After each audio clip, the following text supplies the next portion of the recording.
to have Josh Gaither on. Professor Gaither, who's been there, Professor of Emergency Medicine for quite a while now. You've been at the University of Arizona, Tucson, I think, for at least a decade, if not, and done fantastic work there. Is now our eagle there, so to speak, our medical director for Tucson Fire Department. And what's kind of even cool also is that he's honored us by becoming the chair of the program committee nationally for NAEMSP, National Association of EMS Physicians. So it's been great to have him at the helm, because it's just great to have a person who knows what he's doing. Now, they've been involved in a study on TBI, as you'll see coming up here today, for the last, I think, over a decade, if I remember correctly, or maybe 5 years. I can't remember what it was, but it's a pretty long period of time in which you guys were looking at TBI and come up with a bunch of different observations from that you want to share with us. And it's all really important, and I think it's all really relevant, because we're all sort of going like this nowadays, right? So this will be helpful to add some more data to the base, so to speak. So with that, let's welcome to the stage, so to speak, Dr. Josh Gaither. Okay, thanks a lot, Josh. Thank you for being here with us today. Yeah, absolutely. Thanks, Paul, for the introduction. Thank you all for having me. Can everyone see my screen? Paul, you got that? Yeah, I just see the JG. There he is, epic traumatic brain injury. There you go. Perfect. All right, so I'm going to roll through this. Feel free. I'm not as fluent with Teams as I am with Zoom, so feel free, just pipe up if you got a question. Don't hesitate to interrupt me. This is going to be quick, down and dirty, what you need to know kind of about EPIC. So I think we've talked a lot about this. Here's what we're going to do. I'm going to give 5 minutes, kind of the nutshell of EPIC. This is the refresher, if any of you have kind of heard some of our talks before. And then really what I wanted to focus on for today is kind of the top 5 things you should know about TBI that we've learned from EPIC that they didn't teach you in medical school. And then, of course, we'll wrap up with some questions at the end. So what was EPIC? Is EPIC? So EPIC was a 5-year study funded by the NIH, and then subsequently funded by the DoD to do some sub-analysis. And we're going to primarily focus on those sub-analysis today. And we're about halfway through the planned sub-analysis work. Of course, this is not my project, so to speak. This is a team's project. You can see that project's led by Dan Spate, Ben Barbaro, and a whole group of very talented researchers make this possible. So like I said, the refresher on EPIC here. So the objective was to evaluate the impact of implementing the TBI guidelines, the evidence-based guidelines, across the state of Arizona.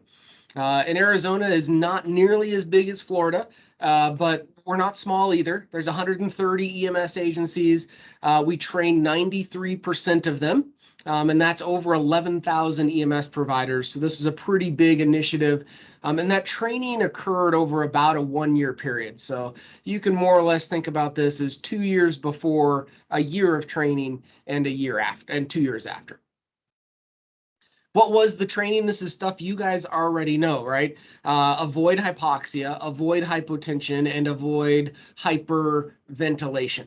Right, this was purposely made simple. This was not rocket scientist. We told people, hey, avoid the H-bombs, hypoxia, hypotension, and hyperventilation. That's what we care about, right? One of the, I think, reasons that this was successful was that it was simple, easy to remember. This was the study design pre kind of implementation that was excluded, and then a post period. So P1 compared to P3 was really kind of what we looked at for this study. So here's how the numbers looked. We had about 21,000 adults enrolled, 15,000 before, 6,000 after. And here's the results of the main study. And this is not good, right? There's no difference. This made no difference in care, right? Survival to admission, we had slightly better survival to hospital admission. But those people that did make it to the hospital didn't survive to discharge. You can see there an adjusted odds ratio of 1.06 with a p-value of 0.4, no significant improvement in all patients enrolled in this study. Now, if this was the finding, obviously I wouldn't be talking about anything today. This would be quite a boring talk. It'd be a yawn. Move on, please. But when we really look at it, and you know this from your clinical practice, there's patients across the TBI spectrum. Patients with moderate TBI, these are really the ones that may have a skull fracture without an associated intracranial bleed, mild to moderate injury. There's the severe TBI group. These are patients with a subdural, an epidural, maybe some scattered subarachnoid that don't require operative intervention. They don't require any type of interventricular intervention, but they do have some severe head injury. And then, of course, there's the critical patients with severe head injury. The majority of patients do fall into that severe category, 70%. And actually, our injury severity increased across our study time period. So we had more patients in P3 in that group. Oh, Paul, I can see you talking, but I can't hear you talking. Just to get back to the.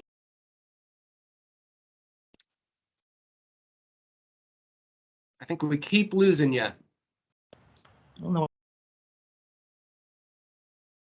Your audio is still cutting in and out. Maybe it's me. If they're. It's not. Yeah, I think I just keep getting cut out. That's all.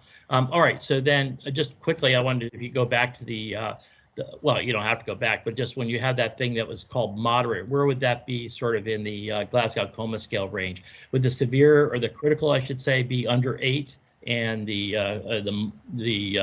severe ones be a little bit higher than that, like 9, 10, 11s or something? You So know? super frustrating, and we're going to get to this at the end. There is Okay. no association between our initial pre-hospital GCS and these categories, which is really difficult. Of course, if you have a GCS of 15, much less likely to have critical injury. Yeah.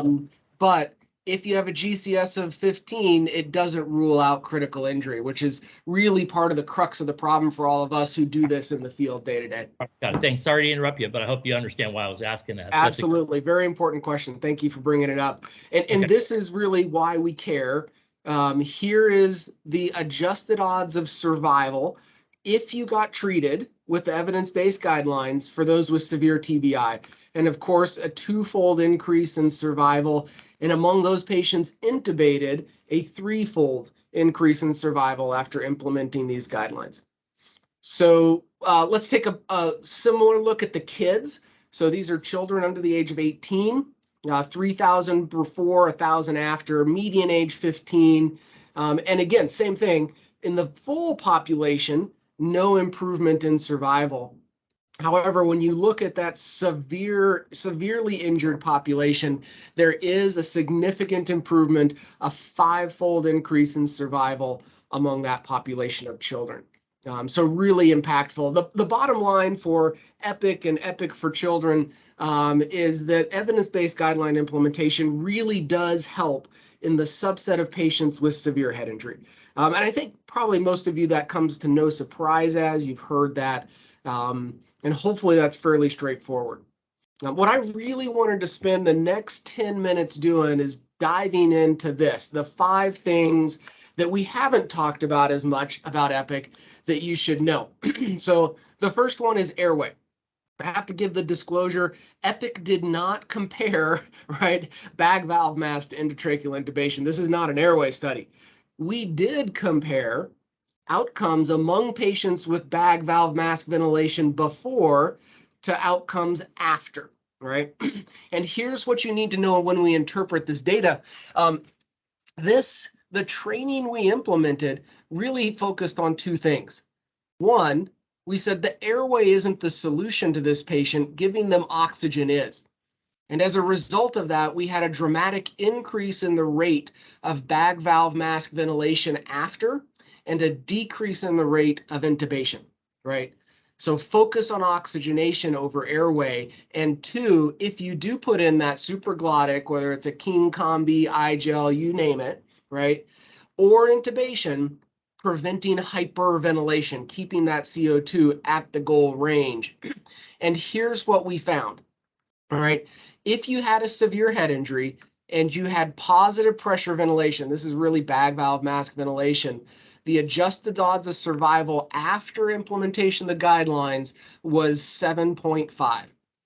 And in the subsets, whether you had an eye gel or endotracheal intubation, similar improvement, although these findings bordered on statistical significance, obviously a smaller subset, right? So here's the take home from my view. It's not how you manage the airway, right? This fist fight over bagging, supraglottic, endotracheal, it's about how you ensure oxygenation and normalize ventilation. This is really key, and a key component of our training was keeping your end-tidal CO2 at 40, and we gave them a range, 35 to 45, right? But setting that goal is incredibly important. All right, take home number 2, hypoxia and hypotension are toxins to the brain. And really for a lot of us who are fire-based EMS medical directors or providers, this is kind of intuitive. We think about the LD50 when you walk into a toxic environment, a hazmat scene. It's the same thing for hypoxia and hypotension. Hypoxia is a toxin to the brain, hypotension is a toxin to the brain, and the dose that a patient is exposed to really does affect their outcome. So this took me a long time to get my head wrapped around, but this is the dose of hypotension, and it's the same for hypoxia. I'm not going to put the hypoxia ones up there, right? This is a timeline. This is your pre-hospital course, right? These are mostly flight cases, obviously longer. Oops. Normal blood pressure to start out. It falls below 90, and this is your dose of hypotension here, which starts, it goes for about 30 minutes, right? Same thing here. This is a 60-minute pre-hospital interval. Patient persistently hypotensive. You can see the dose is 550 and 570, right? The striking thing about this finding is that for every increase in dose of 50, you have a 14% increase in mortality rate. So let's make that simple. If the dose goes from 50 to 100, your chances of death increase by 14%. So really what we have to do for our providers is change the mindset. This is a toxin. We need to limit the exposure to that toxin as much as we can. All right, point number 3, hypotension is likely not a systolic of 90. This is the graph of mortality compared to blood pressure, and you can see there's a nice trough that bottoms out between 120 and 200, right? Lowest mortality in patients with head injury occurs when your blood pressure is normal to high. When we really focus down on that side of the line that we care about, the 40 to 120, you can see an almost linear relationship with mortality decreasing right up to a systolic blood pressure of 120 in patients with head injury, right? So 90 is probably a random number. If 90 was truly a threshold, we would have expected to see this plateau off here, and we didn't find that. All right, finding number 4, oxygen is probably not a bad thing. And I don't know how many of you have taught the National Registry NCCP curriculum, right? In there, they really drill into the concept of in STEMI, we want to maintain an oxygen saturation of 94. And we have really perpetuated that kind of physiology, that pathophysiologic understanding of injury to head injury. But again, we don't see that. If oxygen was toxic, we would expect at 94 for this morbidity line to plateau out. We don't. We see decreasing mortality all the way through an O2 sat of 100%. I really think this is probably the most surprising and probably most clinically impactful change that we've come up with so far, which is that maybe oxygen needs to be a little higher in these patients with head injury.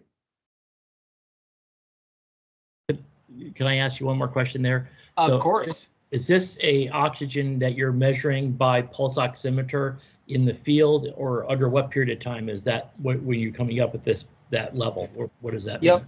So that's your lowest pulse oximeter in the field. So Got it. Okay. lowest recorded O2 sat in the field. Yep.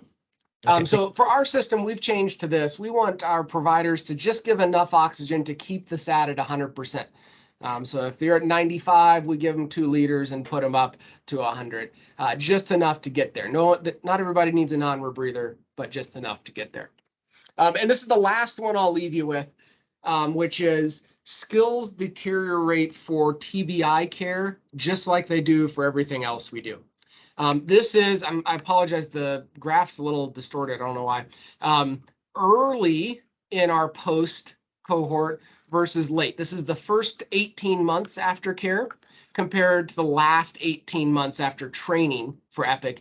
And you can see in those patients with severe head injury, initially a 2.4 odds of survival compared to a 1.6 later. We saw a real deterioration in our improvement in outcomes, and that was certainly associated with poorer compliance with the TBI guidelines. So I'm going to leave it with this, and then I'll open it up to your guys' questions. Quality improvement in your system for head injury is critically important. Here's the things that we have decided to benchmark in our system, having done this for the last decade. All of our medics, we want the patient's O2 sat to be 100%, or they should be giving supplemental oxygen, right?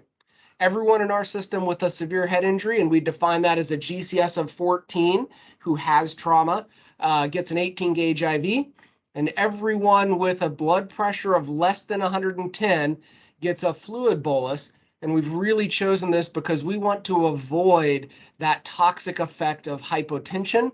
We want to stop that blood pressure from drifting down after a head injury. These are the benchmarks that we show our folks to help kind of keep them on task. And you can see this is a really hard thing to do, right? Our goal is to have 90% of patients at that O2 sat. We almost get there. Getting an 18 gauge in people is tough. And ironically, getting that fluid bolus in is the hardest thing to do. And this is probably a little unique to my system as it's an urban system with about a 5-minute transport time. But what I really pound in is that for our patients, a 10-minute transport, while the patient's hypotensive, really does affect their outcome. We have to optimize oxygenation, and we have to optimize their blood pressure while we're transporting them or before they're being transported. This is really a shift from that load and go mentality to we are going to use 10 minutes. We call it the Platinum 10, the 10-minute pause to optimize care before we get into the truck and start our path towards the trauma center. So with that, of course, we have a whole bunch of partners. Huge thanks to them. I don't want to underscore at all the work of all of our EMS providers in Arizona. So I will shut up now and see if you guys have any questions. Okay, thanks a lot, Josh. As usual, that was a fantastic. You just presented it really well. It was very, very cogent and did a fantastic. And you touched on the big points as far as I was concerned. So, let me then, if I'll open. I want other people to have the questions, but maybe I should open up with my usual devil's advocate approach, that kind of thing, right? So, first of all, that absolutely what you're saying is. The first thing is it's how you use the tools. It's not something's good or bad. It's how you use it, when you use it, and all those kinds of things. And so this is a very complex set of circumstances. And I'm so glad you're thinking that way. Absolutely agree with the H's, right? There's no question about that. What's interesting is that they interact a lot. And the other thing is that this is an observational study. You didn't do a propensity control analysis or a clinical trial. So let me point out one thing that we have to all recognize, which is that the whole issue about the blood pressure being low may actually be an indication about a severity of the injury. Okay, so the low blood pressure is really a surrogate variable for the seriousness of the injury that you do. So that has to be kept in mind. And one of the reasons why I'm bringing this up is that I agree with you. You got to maintain a much better blood pressure than usual with a head injury if it's isolated. What I do have concerns with, and I'm not sure exactly what to tell you, what to do at this point in time, is if there is some concern about internal bleeding. And and like Sue Stern's work has been fantastic in this area, where it did make TBI, at least in the laboratory, worse if you started raising the blood pressure up in the people who were bleeding because it blew off soft clots and all that kind of stuff before it formed fibrinous clots. So I don't know the answer yet, but I'm just going to say that that's something we need to continue to research and think about. Okay, that's it. So that's my first devil's advocate thing, and as you go forward with that. Number two, and I have four things, unfortunately, that I was going to throw at you, but I'll bring it down to three. How's that? On the carbon dioxide thing, where you said hyperventilation defined as having a 40 end-tidal CO2, right? One of the things that I think is that we've actually looked at that in the laboratory. And it's not the CO2 so much as the positive pressure of ventilation. And then again, the end-tidal CO2 may be a surrogate variable for how often your positive pressure of ventilation is going in there and knocking out cardiac output. And there are people who are overzealously ventilating, and it's not so much the CO2 as much as it's the positive pressure going in there. So just wanted to throw that out at you as probably what's going on in that particular situation. And then finally, what's really interesting about the oxygenation levels is that there are two things that will cause that oxygenation level to go down in the tissues, right? And one is you could be oxygenating very well in the lungs, et cetera. But the two things that could be affecting is one, blood oxygenation itself, and then two is perfusion. And the perfusion could be affected by the overzealous ventilation or the, or whatever it may be under those circumstances. So the point is that it's not as easy as just oxygen level, But I agree with you 100%. Put on the highest level of oxygen you can. The things that determine oxygen levels are usually the amount of lung inflation. So securing a good airway, as you're saying, getting a good lung inflation, it's just not giving too many breaths to those patients under those circumstances. So that's my 50 cents. I think with inflation, it's up to 75% now, but whatever. So anyway, so it just gets stuff for you guys to be thinking about as you progress on with this kind of thing. And this is great work. Thank you for all that. And again, a great presentation. Let me toss it out to everybody else. Anybody else have any comments to make about this or want to throw in their 2 cents on that? Or I'm sorry, 75%. Hey, I have a question. Yeah, who's this? This is Kim Landry. How you doing? Hey, Kim, how are you? Good to see you. Good, up in the Panhandle. Good to see you. I'm wondering if there's been any relationship or there's been any other things that can be done to reduce the intracranial pressure, such as maybe elevating the head of the traumatic brain injured patient to somewhat reduce their intracranial pressure, which takes the burden off of elevating the blood pressure to maintain cerebral perfusion pressure. Yeah, absolutely. Great question. We, of course, did not look at that in this study, but it goes back to the same thing that Paul was talking about. We care about cerebral perfusion pressure, which, of course, is dependent on blood pressure, right? And your intracranial pressure, as well as your central venous pressure, essentially, right? So you elevate the head of the bed. There is, of course, that theoretical benefit. I think after having looked at this for a while, in the interfacility transport realm, a lot of our very rural hospitals flying a patient to a central trauma center, that's entirely possible and doable.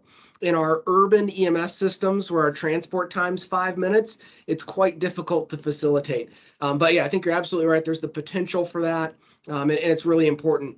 Let me also add, while I have a minute, 2 things. One, I see Mo ask a question about how accurate our O2 sats. Our oxygen saturation data is incredibly good. Our blood pressure data, not as good. So I trust our data on quality, especially normal O2 sats, a lot better. And then the follow-up is I also wanted to share my screen just for a minute here to show a comment on what Paul talked about, which I know you can see all of my slides here, but these in this top kind of right-hand corner, you see that we use smart bags as part of this study, which is really important. And I didn't mention it, Paul highlighted it. Positive pressure ventilation can be very harmful, reducing that or increasing the the preload, right? Sorry, increasing the intrathoracic pressure and decreasing your afterload. So using a smart bag, I think, was a big part of this study that does frequently go unrecognized. So thank you both for the questions and comments. The interesting thing about the smart bag is that I got to see them and see what they do, but they may not give an adequate enough lung inflation, which is what you need for better oxygenation, although it does reduce how fast people are doing it. So I'd have to know a little bit more about the bag, but it probably works from that point of view. To go back to Kim's thing about raising the head, there is some consideration. Is it a spinal injury? Because we can't rule it out at that point in time. And you're bending the neck up. It'd probably be better to put it more in a straight level, like with the head and, sort of a reverse Trendelenburg thing with the, the head and thorax up. But the other issue that I think is that the main thing is we found in our studies when we were doing head up CPR was that we had to have a good mean arterial pressure. So that's why it's a very difficult thing. If you don't have a good enough pressure, then may not do that, okay, to get it uphill. That's it. But Kim's right on, and absolutely, we may want to tag on the fourth H, which is head up, right? So, all right, great. Any other questions? This is Todd Husty in Seminole. I gave a talk to a number of trauma centers through HCA on the subject because of everything that I've been learning from you all, and thank you very much. And it was brought up by one of the trauma surgeons at a big hospital. He said, "So how much fluids would you limit it to? Are you going to limit the fluids or not?" And it really goes back to, so we kind of had a discussion on at that morning, and a liter, boluses and not to exceed a liter. And in 10-minute transports, you're probably not going to get there. 20-minute transports, you might get closer. So then 30-minute transports, you certainly. So we're going to institute this, but probably make sure we understand the bolus concept and make sure that we don't overshoot the runway. By the way, the other Dr. Todd Husty is a trauma surgeon in Jacksonville, and he's sort of a Nazi about crystalloids. And he's even kind of relented on, yes, some crystalloids, but how much? How much is too much? Yeah, I think you're right on. We kind of start with 500 as our threshold. I'd really like to see people starting to get blood at that 500. And like I said, it's system dependent, right? So. Yeah. And Todd, one resolution that might be to this in the future is that the crystalloid kind of disrupts the, glycocalyx. So then you get leaky stuff and all the troubles we got into from fluids. That's one of the reasons why they're so adamant against it. It's not so much, well, there is the issue about hydraulically raising the pressure, which is good, but if you blow off soft clots, etc. But if we get blood in there, that's less apt to cause problems for us. So in the future, it may be the whole blood is what we do to sustain it and make it better if we're worried that there's a risk here for internal bleeding somewhere that we can't control. So it's a thought. Yeah, I can't wait for freeze-dried whole blood. That'd be great. Okay. Yeah, right. At McDonald's, right? Okay, good. All right. Any other questions, though?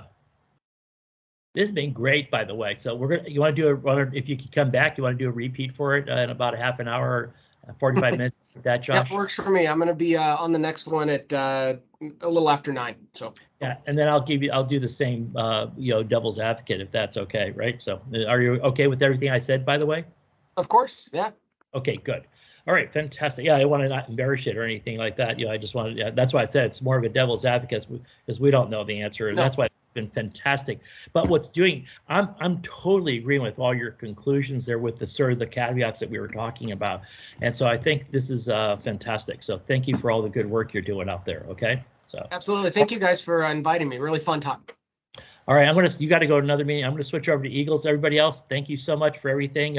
We'll see you next week. Peter is going to be back. He's on a plane coming back from Paris right now, and we'll see. Thank you so much, everybody else, for being on here today. And of course, Angus, what can I say? Angus, you have any quick announcements you have to make? No, not particularly. Just everybody hopefully has the state meetings on their calendars for a couple weeks from now, September 13th, 14th, I believe. And the CME code for today for the Florida meeting is 15285. 15285, and I will put it in the chat right now. Oh, I'm usually the CME Nazi, so thank you for doing that for me, Angus. All There right. you go. Yeah. All right, we'll try to switch over. I'll see you in a little while. Bye-bye.